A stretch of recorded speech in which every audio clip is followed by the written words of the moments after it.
True Romance is your typical love story. Boy meets girl, boy kills girl's pimp and accidentally steals a heap of narcotics, and boy and girl head out on the run to try and sell the stash. Meanwhile, nasty gangsters are after them. You know, the usual romantic fairy tale.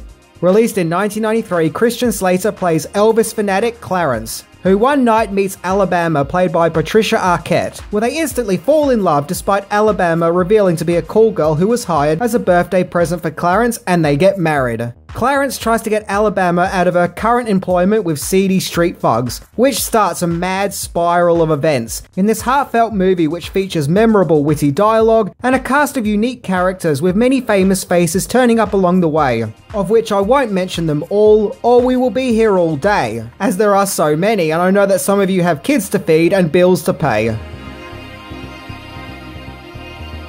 So it's time to get ready as we explore one of the most violent romance movies of all time, True Romance. The movie which probably shows Christian Slater at his coolest. So let's check it out.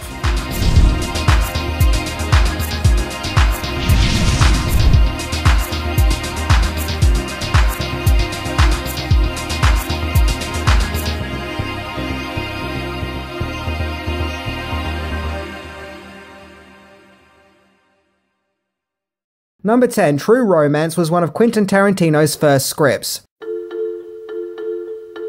The roots of True Romance goes all the way back to 1984 when Quentin Tarantino was working at a video store in Manhattan Beach, California, where he and fellow aspiring filmmaker Craig Hammond wrote a script called My Best Friend's Birthday, where the amateur movie was shot in 1987.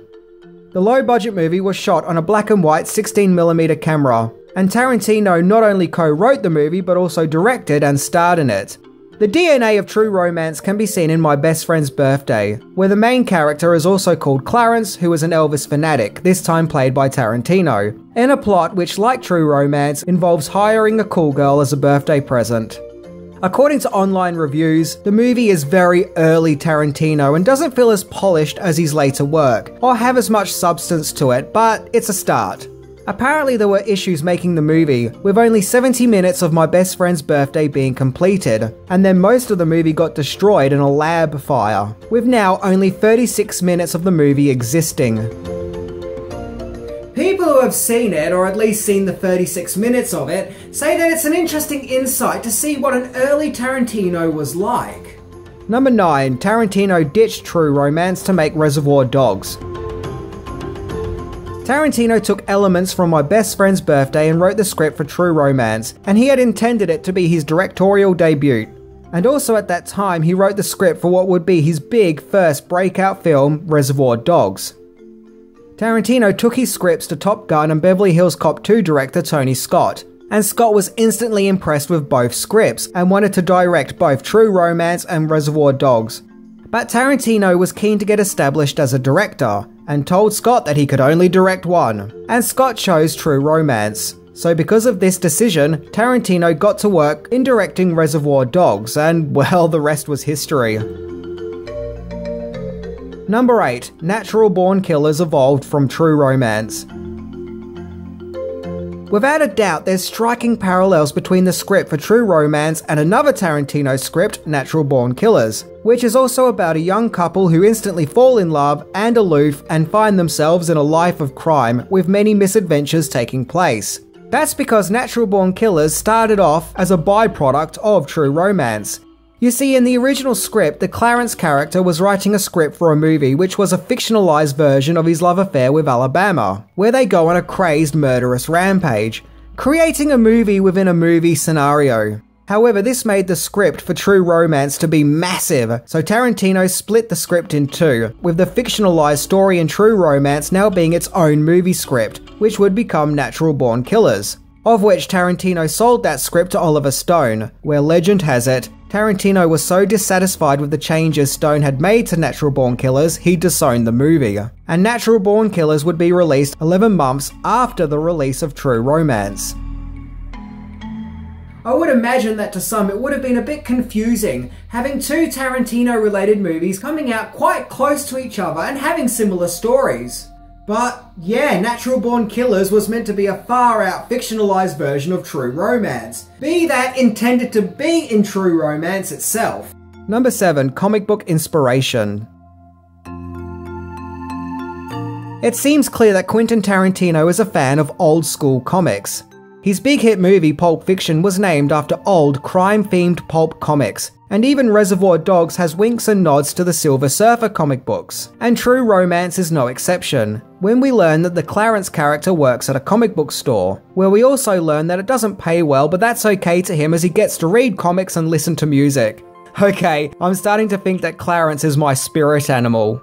Even the movie's title itself is a reference to old romance comics like True Love, Untamed Love, and more obviously, True Life Romance. In fact, the movie's title of True Romance is pretty much a shortened down title version of True Life Romance. And yes, I guess it could be argued that the movie itself does have an old comic book feel. There's a scene that I love in the movie where the Clarence character tries to awkwardly impress Alabama by showing her Spider-Man's first comic book. You want to see what Spider-Man #1 looks like? So that's all it takes to impress the ladies. Who'd have thought? Number 6. Casting possibilities. In order for True Romance to work, the on-screen romance itself has to work. So naturally, the casting was very important. When Tarantino wrote the script, he originally envisioned Joan Cusack in the role of Alabama. However, when Tony Scott got on board, he originally had other ideas. He initially wanted Drew Barrymore in the part, but she was unavailable. So the role went to Patricia Arquette, who is brilliant in the part and brings an innocent, playful vulnerability to the character. As for the role of Clarence, Tarantino originally had Robert Carradine in mind for the part, which would have been an interesting choice, as at that time he was mainly known for Revenge of the Nerds. A stark contrast to the more cool, slick Elvis fanatic take that Christian Slater brings. Val Kilmer apparently really wanted the role of Clarence and supposedly even sent Scott recordings of himself reading dialogue of the Clarence part. But he was ultimately rejected but cast as Elvis instead. Be that Clarence's hallucinations of Elvis. And bizarrely, after being cast as Elvis, Kilmer had called Scott late one night singing Elvis songs down the phone to him. I guess he just really wanted to get into the part. Once Slater was cast, Scott gave him the assignment to watch Taxi Driver in order to get him prepared for the role. Number 5. It was a no from the Elvis estate. Director Tony Scott wanted to open True Romance with an Elvis song and possibly use other Elvis songs throughout the movie, which would have made sense as Elvis, or rather the legend of Elvis, is a prominent part of True Romance. However, the plot thickened when the Elvis Presley estate denied permission for any Elvis songs to be used in the movie, as well as Elvis's likeness. It's speculated that that is why with the scenes with Val Kilmer's Elvis character, you don't actually see his face. But that could be down to the fact that Val Kilmer himself doesn't actually really look like Elvis, as well as Kilmer's Elvis character being credited as the mentor. However, Elvis does get referenced in the movie, so maybe legally they just couldn't use a character who was directly implied to be Elvis. Either way, the movie ends with Clarence and Alabama having a child whom they name Elvis. And the child actor who played their son Elvis was Patricia Arquette's real son. Number 4. Deleted character.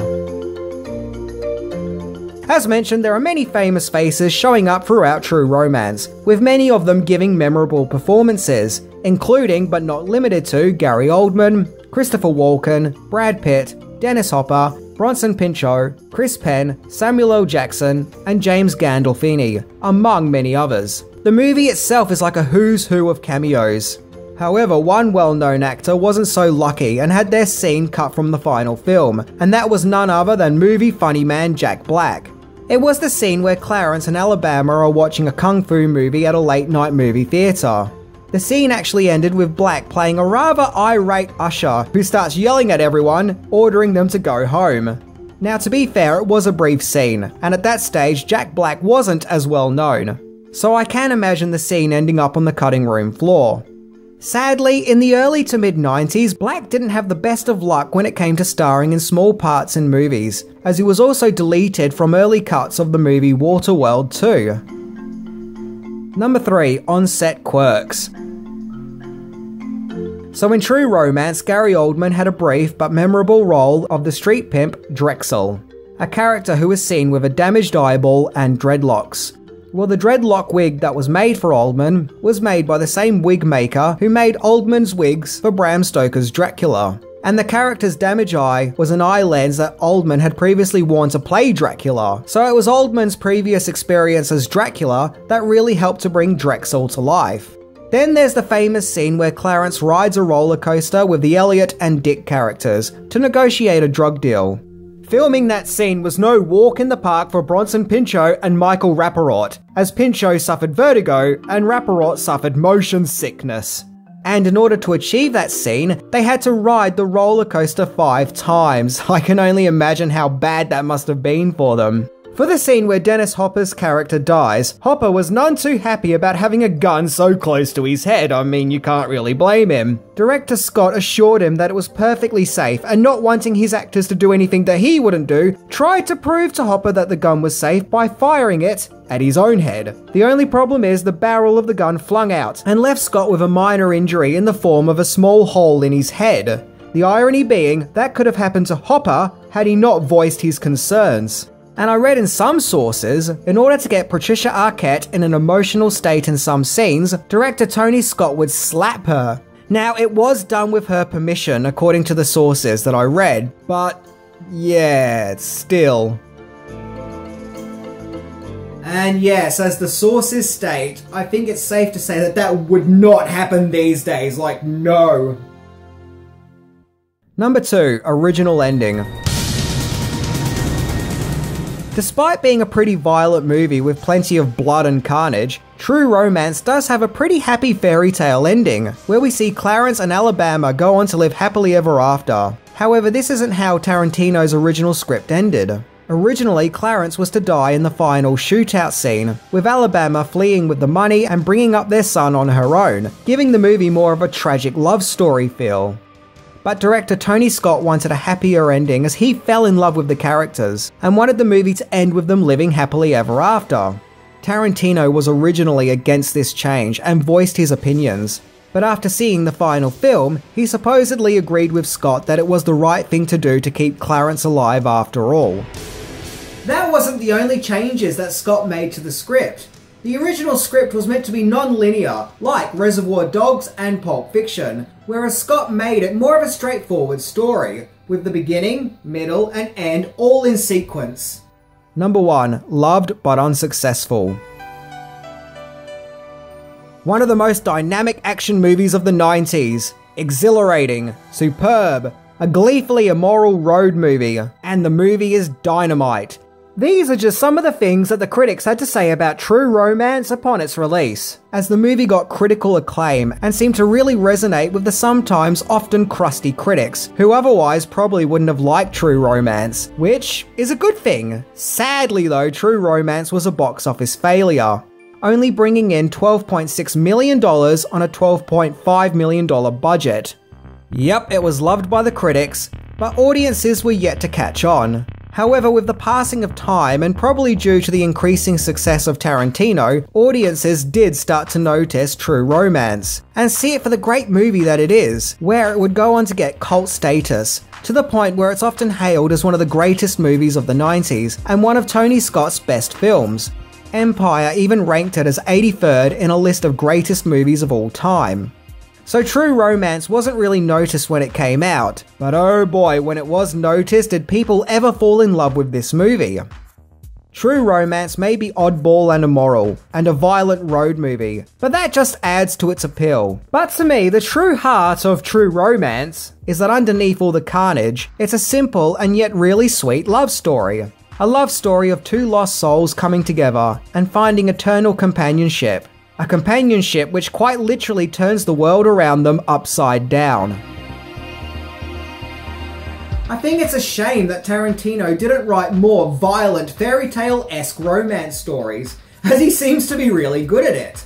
So to me, True Romance is a movie that you have to see at least once before you die. It's the perfect movie for those who love comic books, kung fu movies, Elvis, roller coasters, shootouts, and love on the road. And well, let's face it, who doesn't love all those things? Anyway, I'm Minty, and I'm off to impress the ladies with my first issue of Spider-Man.